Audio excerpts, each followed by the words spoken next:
The number that changed everything was $43,218. Not a round number. Not the kind of figure that arrives in a single transaction or a single decision. It was the kind of number that accumulates, quietly, incrementally, over a long period of time, in the way that water accumulates behind a dam. You don't see it building.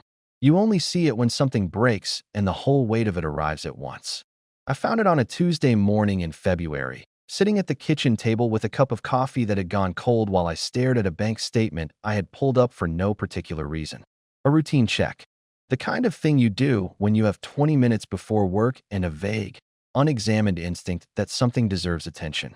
My name is Owen. I was 43 years old that February.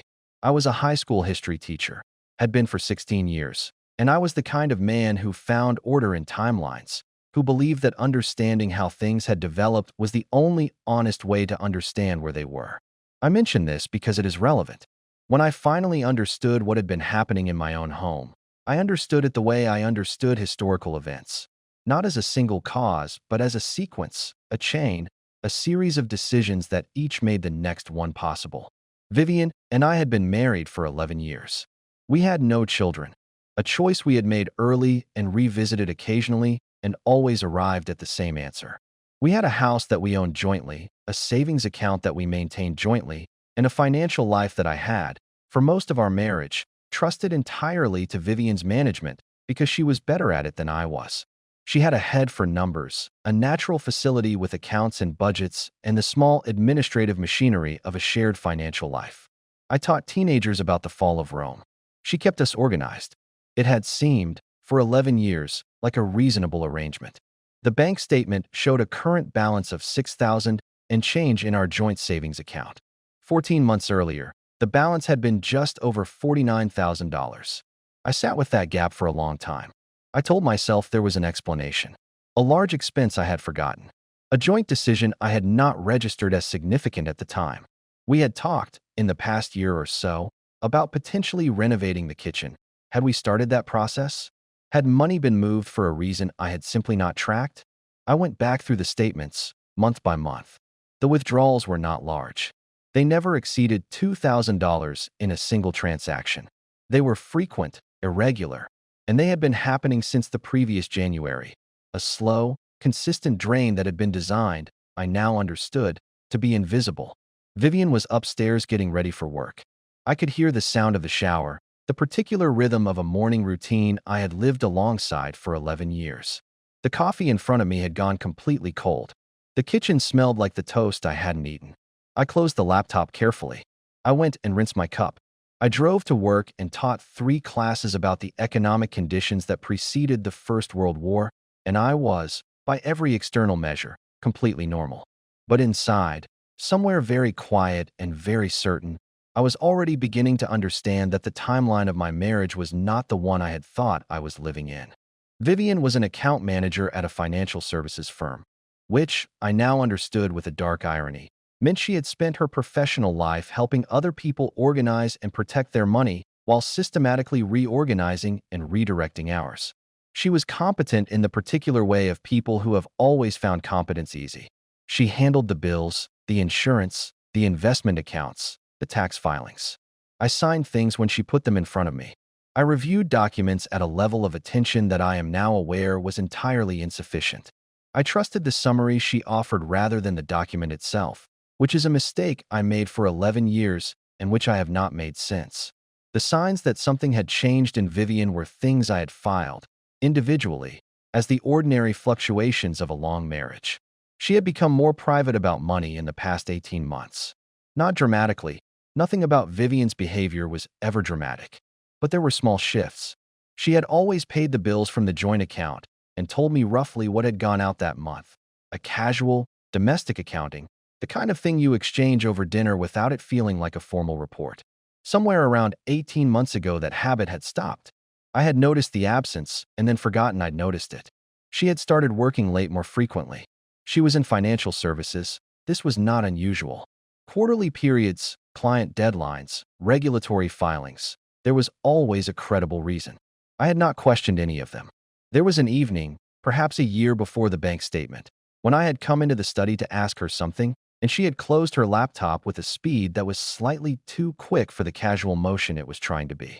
She had looked up at me with an expression that was entirely composed and had said something about a client document she needed to finish, and I had accepted this and gone back to the kitchen and thought nothing further about it. I thought about it now. There had been a new gym bag in the hallway for several months. She had taken up early morning exercise, she said, good for clearing her head before the commute. The bag was there every morning and gone by the time I got home. I had found this admirable. She seemed well, energized, in good form for someone who had never been particularly athletic. I had not examined the gym bag or wondered what else it might contain. There was a name, Roland, that had come up twice in the past year in conversation. A colleague, she had said. Smart, good at his job, recently joined the firm. She had mentioned him the way you mention professional contacts. Briefly, contextually, without emphasis. The name had not appeared again after the second mention, which I had not found suspicious because people mention colleagues and then stop mentioning them all the time. I found Roland significant only later, when other things had already taken shape. The texture of our marriage in the 18 months before my discovery was something I would describe, in retrospect, as maintained. Not unhappy, maintained. We ate dinner together most evenings. We watched television. We talked about work, about the neighbors, about a possible kitchen renovation we never quite moved forward on. The conversations were warm in the surface sense without going anywhere that mattered. Looking back, I can see that Vivian had been managing the relationship the way she managed our finances, keeping the surface presentable, the day-to-day functional, while the underlying reality moved in a different direction entirely. The question I came back to, in the weeks after the bank statement, was not when she had started taking the money. The statements told me that. The question was when she had made the decision that she was going to leave. Because the financial preparation had preceded, by some months, any behavioral change I could identify, which meant that at some point, in some moment I had not witnessed and could not now locate, she had made a decision about the future of our marriage and had begun quietly acting on it while continuing to sit across from me at the dinner table every evening and be my wife. The history teacher in me wanted a date, a precipitating event, an identifiable moment of no return. I was not going to find one. After the bank statement, I did something that went against my instincts but which I now understand was necessary. I said nothing, and I started paying attention. I am not a suspicious person by nature. I am not a man who checks up on people or monitors behavior or constructs theories from incomplete evidence. These are qualities I associate with anxiety, which I have always tried to manage rather than indulge. But what I had seen in the bank statement was not a theory. It was arithmetic, and arithmetic, unlike suspicion, does not require interpretation. I began with the documents. Over 3 evenings while Vivian was at what she called book club, a monthly Wednesday gathering she had attended for 4 years, I went through the physical files we kept in the study. Tax returns, insurance policies, investment statements. I was looking for the shape of what was there and what was missing. What I found, slowly and with increasing steadiness, was a financial architecture I had not known existed. There was a second savings account, not joint, in Vivian's name alone. I found it through a tax form that had been misfiled, not hidden exactly, just placed in a folder I would not normally open. The account had been opened 22 months ago. It contained, at the time of the most recent statement I found, just over $31,000. I sat with that number for a long time. $31,000. Accumulated over 22 months. From a joint account that I had co-signed, co-funded, and trusted to another person's management. I thought about the kitchen renovation we had discussed and never started. I thought about the way Vivian had managed the money conversations in the past year. Brief, reassuring, slightly vague. I thought about the evening she had closed the laptop too quickly. I thought about Roland, mentioned twice and then gone. I called a financial consultant the following week. A professional, recommended by a colleague at school whose own divorce had been financially complicated. I explained the situation without using the word divorce, and the consultant listened and then said, before you do anything else, you need a complete picture of every account, every asset, every financial instrument that exists in both your names and in her name alone. Because if she's been preparing to leave, the money is only part of it. The money, I was beginning to understand, was in fact the clearest part of it. The rest was murkier. I had started, with some shame, monitoring Vivian's routine in small ways. Not her phone, I had neither the access nor, honestly, the stomach for it. But her movements, the book club Wednesdays, the early gym mornings, the occasional evening, she came home later than expected and explained it fluently before I had asked. The fluency was the thing. Vivian was always fluent. She never stumbled over an explanation, never paused in the way that indicates retrieval rather than recollection. I had always taken this as a sign of her general competence. She was a clear thinker and a clear communicator. Now I turned it over differently. Fluency in explanation can mean a person who has nothing to hide. It can also mean a person who has rehearsed. Then came the conversation with my neighbor, a retired woman named Frances who had lived 3 doors down for 9 years and who had the specific social permeability of someone who knew everything about the street without appearing to seek it out. She stopped me one morning as I was getting into my car and said, with the directness of someone who has decided to stop not saying something, "Owen, has Vivian mentioned looking at apartments?" I kept my face still. "Not to me," I said. Frances looked at me with the expression of someone recalibrating. "I saw her coming out of the letting agent on Caldwell Street. A couple of weeks ago. A Tuesday, I think. She had paperwork." A pause. "I assumed you both knew." I thanked her. I got in my car. A letting agent. Apartment paperwork. On a Tuesday, when Vivian had told me she was having lunch with a colleague and would be back by 2. The financial preparation was one thing. It could, with effort, be rationalized as caution, a woman building a private safety net, however wrongly. But apartment viewings meant a specific future was being arranged. A place to go. A physical destination for the exit she had been funding. She was not planning to leave the marriage.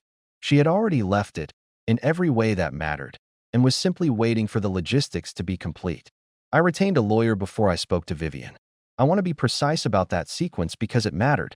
Her name was Patricia, and she had been recommended by the same colleague who had given me the financial consultant's name. Patricia was crisp, unsentimental, and thorough in a way that I found, in the circumstances, deeply reassuring.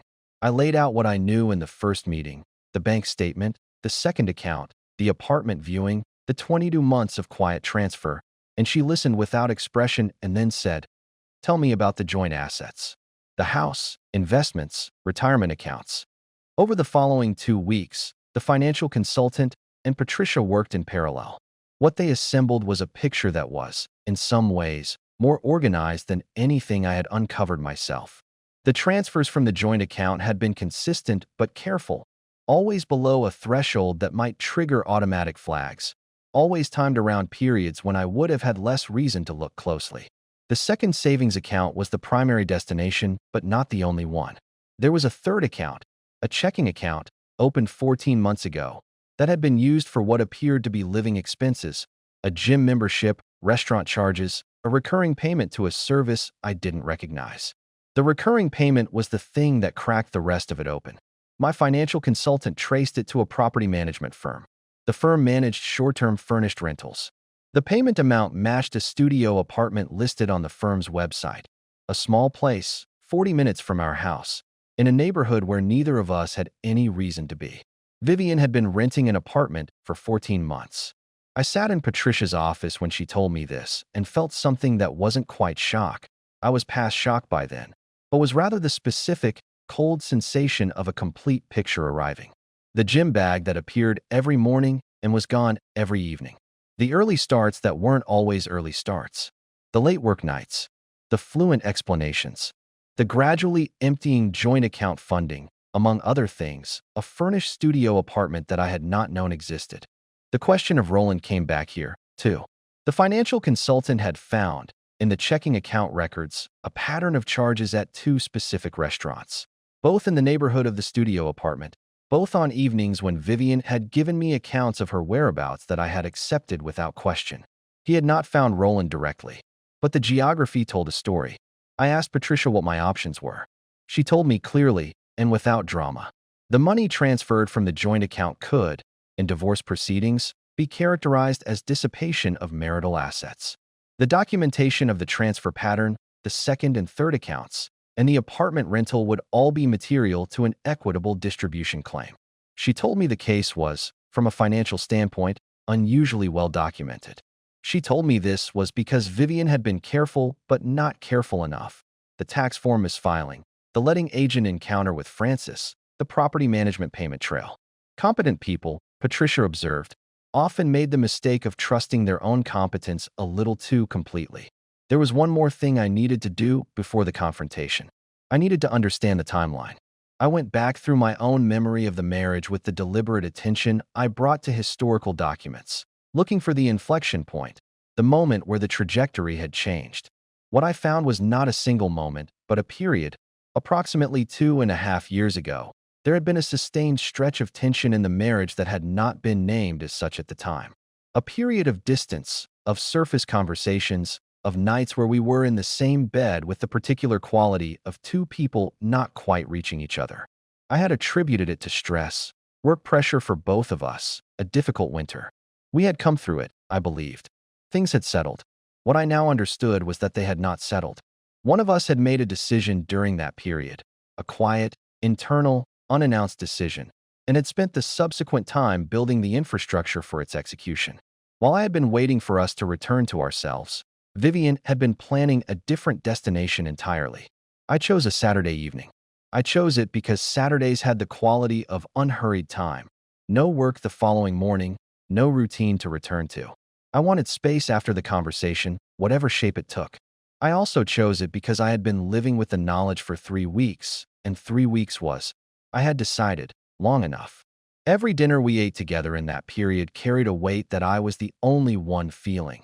And the specific loneliness of that, of sitting across from someone who was deceiving you while you held the full truth and they did not know you held it, was its own particular damage.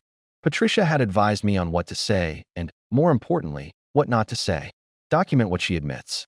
Don't lead with accusations that invite denial. Let the evidence speak before she has the opportunity to construct a response around it. Vivian came into the kitchen around 7 that Saturday. She had been in the garden for part of the afternoon. She'd taken that up in the past year, another new interest I had found unremarkable. She looked relaxed, slightly sunburned across the nose, and she asked what we were doing for dinner with the ease of someone who had no idea that the conversation was already underway. I put 3 documents on the table. The joint account statement showing the current balance and a summary of the past 22 months of transfers. The most recent statement for the second savings account. The property management payment record. She looked at them. She stood very still. I had expected denial, or the fluent explanation, the performance of confusion that would buy time for a better story to assemble itself. What I had not expected was what actually happened. She sat down, slowly, and put her hands in her lap, and said nothing for a long time. "How long have you known?" she finally said. 3 weeks, I said. The bank statement was the beginning. The rest took a little longer. She looked at the documents again. I watched something working in her face. Not guilt exactly. More the recalibration of a person who had been operating on a specific set of assumptions and was now processing their failure. "I was going to tell you," she said. "When?" I asked. A pause. "When it was. When everything was in order. When you had enough money and a place to go," I said. She didn't deny it. "How long?" I asked. "Since the decision, not since the account." She looked at the table. "About 2.5 years," she said. 2.5 years. The difficult winter I had waited out. The distance I had attributed to stress. She had been in that same period making a different kind of calculation. "Were you going to tell me at all?" I asked. "Or were you going to arrive one day with everything arranged and hand me the end of the marriage fully packaged?" She looked up at that. Her expression had something in it that might have been shame, or might have been the recognition that the version of herself she had been protecting in this conversation had just become indefensible. "I didn't want to fight," she said. "I thought if I had the finances sorted, it would be cleaner." "Cleaner for you," I said. She said nothing. I asked about Roland. The name moved across her face in a way that confirmed what I had suspected and told me nothing new. She said it wasn't what I thought. I said I wasn't asking her to characterize it. I was asking whether he existed in the story. She said yes. She said it quietly, without elaboration. She offered no timeline, and I didn't request one. Whatever Roland was or wasn't, a fair, emotional entanglement, the person she was planning toward, it was, in that moment, the least important piece of what was on the table. The most important piece was the 2.5 years. The money. The apartment. The 11 years of marriage in which I had signed documents she put in front of me and trusted the summary rather than the document and believed the fluent explanations and sat across the dinner table and thought we were, if not perfectly happy, fundamentally fine. I told her I had retained a lawyer. I told her that the financial documentation was already in Patricia's hands.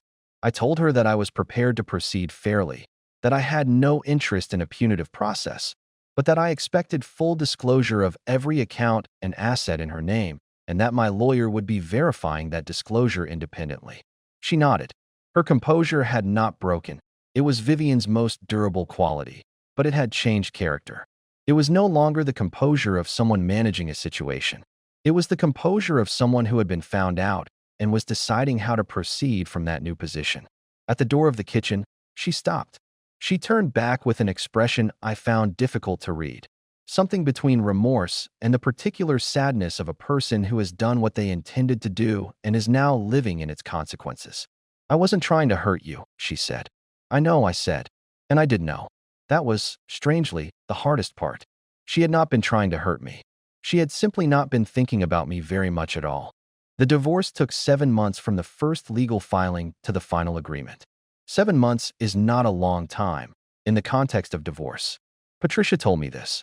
It was not fast because the process was painless. It was fast because the documentation was thorough and because Vivian, once confronted, chose not to contest the characterization of the transferred funds as marital assets requiring equitable distribution. Her lawyer negotiated. Patricia negotiated back. The apartment, the one she had been renting for 14 months, she kept. The house, eventually, was sold and the proceeds divided according to an agreement that accounted for the dissipated assets. I will not pretend the financial outcome was what I would have had if none of this had happened. It wasn't. But it was fair, and fairness was what I had asked for. Roland was not discussed in the legal proceedings. He didn't need to be. The financial misconduct was sufficient to establish the material facts of the case. The rest was not relevant to the outcome, and I had no desire to make it so. Some information you gather not because it changes anything, but because you need to understand the shape of the thing you've been living inside. Roland was that kind of information. What I found harder than the legal process was the reconstruction of memory. I had 11 years of marriage to re-examine through the new frame of what I now knew. 11 years of dinners, of signed documents, of warm and surface conversations. The winter 2.5 years ago, which I now understood as the period during which Vivian had made her decision, I re-examined with particular attention. I had been solicitous during that period. Patient, present, trying in the quiet way of someone who senses distance without knowing its source. She had received all of that while already planning in a different direction. That was the detail that required the most time to metabolize. A colleague at school, a woman named Judith who had known us both socially for several years, came to my classroom one afternoon after hours and sat down and said, with the particular frankness of someone who has decided that tenderness is not what the situation requires, "You need to stop trying to find the moment it went wrong. It won't help you. It went wrong when it went wrong, and the only direction that matters now is forward." I held on to that. Not immediately. The history teacher's instinct to locate the origin point was persistent and did not yield quickly. But over time, Judith's framing proved more useful than my own. What I had learned, practically and at considerable cost, was something about the nature of trust in a shared life. I had trusted Vivian with our finances because she was good at managing them. That was true. Her competence was genuine. But competence and trustworthiness are not the same thing, and I had treated them as equivalent for 11 years. The lesson was not to stop trusting people. It was to understand what you were trusting them with, and to maintain enough independent visibility into shared things that trust is a choice rather than an assumption. I opened my own accounts. I began, for the first time in my adult life, to understand the full architecture of my own financial situation without summary or intermediary. It was uncomfortable at first, the discomfort of a habit long deferred, and then it became ordinary, and then it became something I recognized as mine. The house sold in October. I moved into an apartment across the city, smaller, quieter, with a window that looked onto a street of old trees whose leaves were just turning when I arrived with my boxes. I made coffee the first morning and sat at the window and watched the street and felt the particular quality of a life that was genuinely, for the first time in years, entirely my own. I teach my students that history is not the past. History is the interpretation of the past, The way you frame the sequence of events, the causes you identify, the lessons you extract from the record. The facts don't change. What changes is the frame. I am still working on the frame of my marriage. Some mornings I sit with it clearly, and some mornings it still has the quality of something I can't quite see from the right angle. 11 years is a long time to reinterpret. I am not in a hurry. What I know is that the number $43,218 brought me to a morning I needed to have. That the cold coffee and the kitchen and the quiet, methodical attention I paid to a bank statement I had opened for no particular reason was the beginning of a clarity I had not known I was missing. The dinner table is smaller now. I eat alone more often than not, which I have learned to find peaceful rather than diminished. The conversations I have with myself over a meal are more honest than the ones I was having for the last 2.5 years of my marriage, and honesty, even solitary honesty, turns out to be better company than performance. Sometimes I think about Vivian sitting across that table, composed and warm and already somewhere else. And I think, she was right that she was leaving. She was wrong about everything else. Owen's story is one of the most psychologically precise kinds of betrayal. Not the explosive infidelity that announces itself, but the slow, premeditated withdrawal of a person who has already made their decision and is simply managing the logistics of its execution. The damage here is not the discovery of an affair. It is the discovery of a parallel timeline, a version of the marriage that was already over while Owen was still living inside it. The stages of Vivian's behavior follow a consistent internal logic. She had made a decision during a difficult period in the marriage, the winter Owen identifies as a stretch of unexplained distance, and from that point forward, every action was organized around that decision. The second account, the apartment, the careful transfers below noticeable thresholds, these were not acts of cruelty. They were acts of preparation. And that distinction matters psychologically, because they tell us something important about how Vivian understood what she was doing. She had reframed the deception as practicality. She was being organized, not dishonest. She was protecting herself, not harming him. This kind of self-narrative is one of the most effective forms of self-deception available, and it is particularly accessible to competent, organized people because it maps so naturally onto the skills they already possess. Owen's central mistake was structural rather than personal. He had outsourced his financial visibility entirely to a person whose interests, it turned out, were not always aligned with his own. This is not a failure of love or attention. It is the specific vulnerability of a shared life in which one person handles an entire domain of responsibility and the other trusts the summary. The lesson this surfaces is uncomfortable precisely because it has nothing to do with suspicion or vigilance in the emotional sense. It is simply the practical reality that shared financial life requires shared visibility, and that delegating that visibility entirely, however reasonable it feels, however competent your partner is, removes your ability to see what is actually happening until the gap is already large. At what point would you have noticed? The early transfers were small enough to disappear into ordinary monthly variation. The second account was filed in a folder you wouldn't normally open. The apartment appeared only in a payment pattern that required a professional to trace.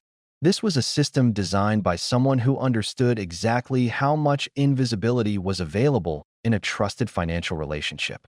The detail that carries the most weight in the story is not the money. It is the 2.5 years. The discovery that Owen had spent that entire period, being patient, being present, trying in the ways available to him, while Vivian had already made a different calculation. His solicitousness during what he thought was a difficult winter was, in this light, a man trying to repair something that the other person had already decided was not worth repairing. That is not a financial betrayal. It is a deeply human one. Owen's response, retaining a lawyer before speaking to Vivian, assembling the complete financial picture first, maintaining composure through the confrontation, reflects the discipline of someone who understood, instinctively, that how he handled the next phase would shape everything after it. His history teacher's instinct for documentation served him better than he might have expected. The broader meaning of Owen's story is about the invisible architecture of trust, the unexamined structures that hold a shared life together and that only become visible when something inside them has already shifted. Vivian's self-deception was sophisticated enough that it likely felt, to her, like self-preservation. She had decided the marriage was over and had moved, methodically, toward a future she considered already determined. The moral distortion in this, the willingness to drain a joint account, rent an apartment, conduct a parallel life, all while maintaining the surface warmth of a functional marriage, was made possible by a narrative in which she was the subject of her own story and Owen was largely background. Not a villain, not even an obstacle, simply someone who would eventually be informed. This is the accumulation effect at its most insidious. No single transfer was large enough to constitute a crisis. No single evening was incriminating enough to demand explanation. No single conversation was obviously wrong. The betrayal existed entirely in the pattern, and patterns, by their nature, only become visible when you step back far enough to see the whole sequence at once. What Owen reclaimed was not just financial equity. It was epistemic authority, the right to know the actual facts of his own life. The habit he built afterward of maintaining independent financial visibility is not the habit of a suspicious person. It is the habit of someone who has learned that shared trust requires shared information, and that love does not exempt either person from the responsibility of knowing what they have agreed to share. The point of no return was that winter 2.5 years before the discovery, not because the marriage couldn't have been saved after it, but because Vivian had decided, privately and without conversation, that it wouldn't be. After that decision, everything that followed was execution rather than choice. What I keep returning to is the dinner table, the nightly ritual of it, the ordinary warmth, the surface conversations, the composed smile across a shared meal, while the account was quietly emptying and the apartment was already furnished. We tend to think of betrayal as a dramatic event, a confrontation, a revelation, a single terrible night. But sometimes it's much quieter than that. Sometimes it's a person sitting across from you, managing the appearance of a life they've already decided to leave, waiting for the logistics to be ready. The hardest thing about that kind of betrayal is that there's nothing to point to while it's happening. No single evening that should have told you. Just the slow accumulation of a decision you weren't part of in a life you thought you were living together.